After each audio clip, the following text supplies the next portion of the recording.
madaxweynaha jamhuuriyadda Soomaaliland mudane Axmed Maxamed Maxamuud Siilaanyo oo maalmihii u dambeeyay ku sugnaa magaalada Berbera ee xarunta gobolka Saaxil ayaa saaka tagay kaydka haamaha shidaalka ee magaalada Berbera waxaana ugu horeyn halkaasi warbixin ka siiyay maareeyaha haamaha shidaalka ee magaalada Berbera Saleebaan Siciid Cali waxaana ka mid ahaa hadaladiisii sidan bamamka iyo deegabooyinka oo ay ku shaqeynayaan dhaaminta mitirka laga dhaaminayo haalalka weyn lacagta ku baxday madaxweyne waxa weeye lacag dhan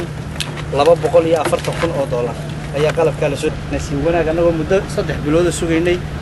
imaatinkaaga baa ilaahay noo sahlay inay noo timaado yactireen waxay maqiino socda 5 haamood oo aanu ku bixinay kontraag ah $436,000 oo shaqaalihi ay u saarayeen madaxweyne shaqadina waa taa madaxweyne noo socdo waxa iyadana ka mid ah madaxweyne wadadii oo iyadana aan lacagteedina hayno oo $116,000 lagu dhameystirayo oo diyaar ka dhigayna aanu siinay adoona naga dhigay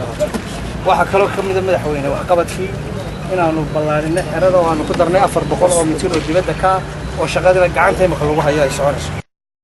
waxa kale oo halkaasi uga mahad celiyay madaxweynaha jamhuuriyadda Soomaaliland mudane Axmed Maxamed Maxamuud Siilaanyo waxaana ka mid ahaa hadaladiisii sidan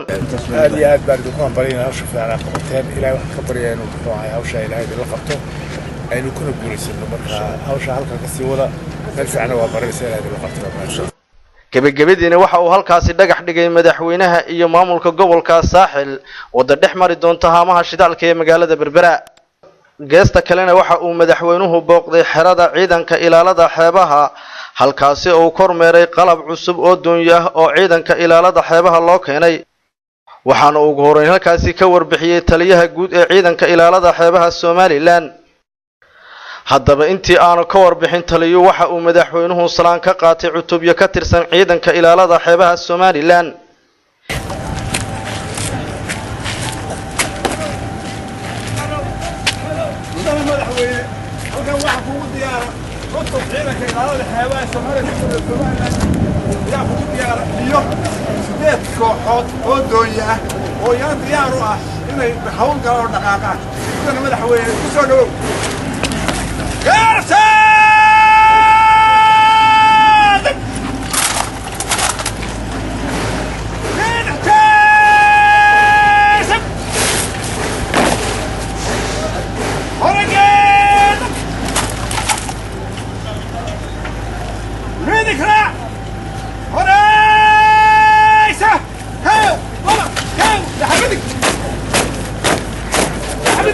ودنيا ديرية وكل ميل بول بجاري كره كي يزون كإنه جاري كران تريتوريال زونين كانوا يكادجهين ورؤومينان هيسن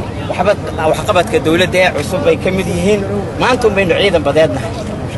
ما أنتم بين عيدا بدنا ألفان فوق ما حدنا قلنا الله قبوليه إلى عمرك حقول ديريو أنت سيو يو قلب كودا أو إلاليو عيدا مسؤولية إسكاسا intaasi ka bacdina waxa uu madaxweynuhu ku citimay magaalada Hargeysa ee caasimadda Soomaaliland isagoo deegaanadaasi u dhaxeeya Berbera iyo Hargeysana lagu soo dhaweeyay waa Cabdiraxmaan Maxamed Cige telefishinka caalamiga ee Royal magaalada Berbera